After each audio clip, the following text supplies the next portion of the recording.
setting for 2016-17. Report was found on pages 73 to 82. I think there are some really important messages contained within this report. Those are summed up in the introduction.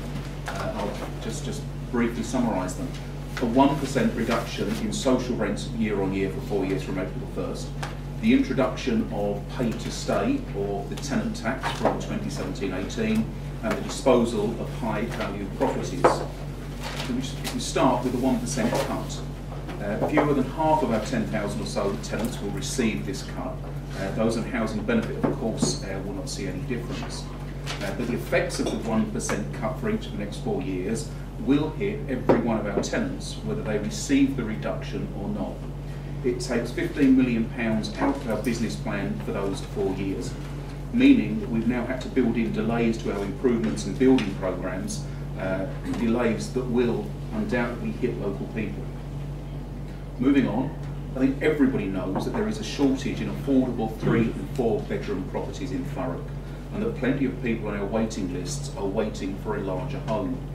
Yet this government is now telling us that when what it describes as a higher value home becomes available, instead of using it to help out a local family, getting them off the waiting list and into the homes they deserve, we will have to sell that home and pass the cash to a housing association so that they can subsidise one of their tenants to buy the property that they are living in. Frankly, that is a triple whammy for those who are less well off in our community. Fewer larger homes for Thurrock families, meaning fewer freed up smaller homes too, and taking 2 socially rented homes away from the local community. The third element is the so-called pay-to-stay proposals. When this was originally suggested under the coalition government, it was aimed at higher earners, expecting those with a £60,000 household income to pay a full market rent. But now, for council tenants, it's a £30,000 tripwire. And if you think about it, that could be 2 people earning £15,000 each. You know, frankly, that isn't targeting the well-paid. In fact, somebody working 40 hours a week on the new living wage would be within 50 pence a week of falling foul of the Tory tenant tax. I say that for council tenants, pay to stay should be voluntary, as it is for housing associations. That flexibility would allow us to protect our tenants and avoid hard-working families from being penalised and people being disincentivised to work harder and to earn more. The tenant tax, the full sale of council housing to fund the right to buy for housing associations, and the ending of permanent tenancies, the almost total end of funding for any new social housing after 2018, are frankly an out-and-out attack on social housing, and I believe threaten its future as we know it. I will stop there and welcome questions or comments. Councillor Worrell. Thanks, Leader. There's a few points that I'd like to make on this report, and that is, first of all, the 1% reduction in rents for the 4 years.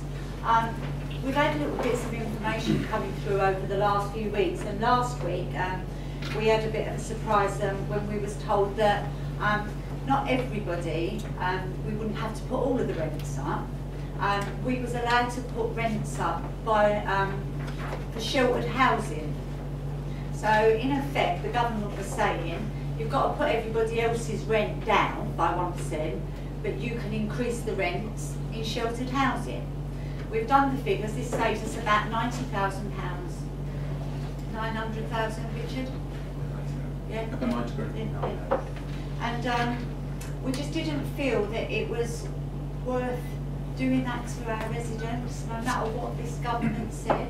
We don't want to target our old age pensioners. You know, you have to remember these are people that move into sheltered accommodation because they want to downsize and that they are older. So why would we target them above anybody else? I think it was heartless.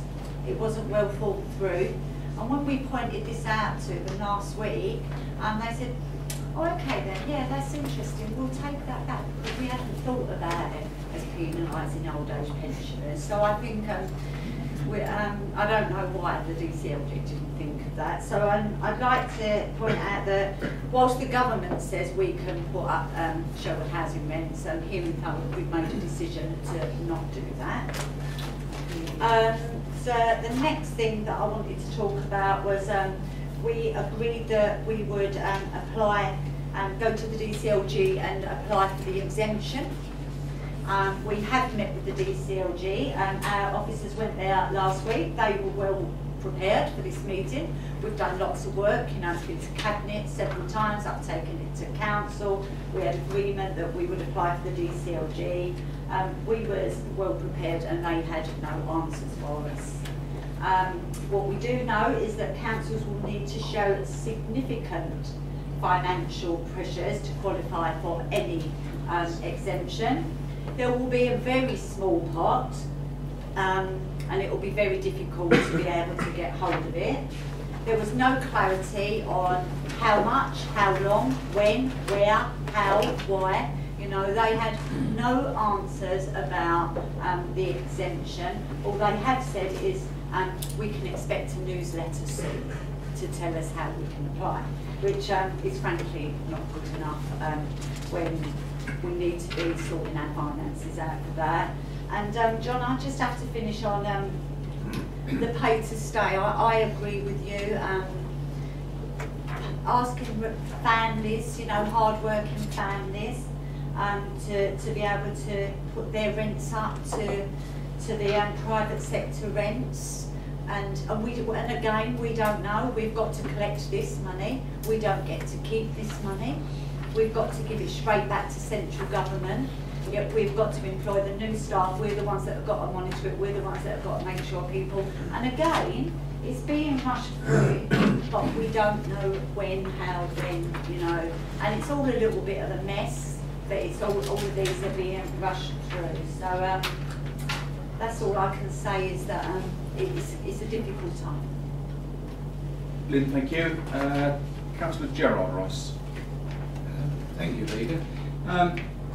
The new government £30,000 earnings limit is really a tax on working people. And I look round Chapel St Mary, and I look round Tilbury, West Thurrock, Purfleet, South Ockenden and Aveley, and it really is a disgraceful attack. But what do we expect from the Tory government? They really, all they're looking after is their rich pals in the city and attacking working people with this ludicrous 30,000 limit. It always reminds me of Mr Osborne, our Chancellor, who was going to introduce a pasty tax and a caravan tax.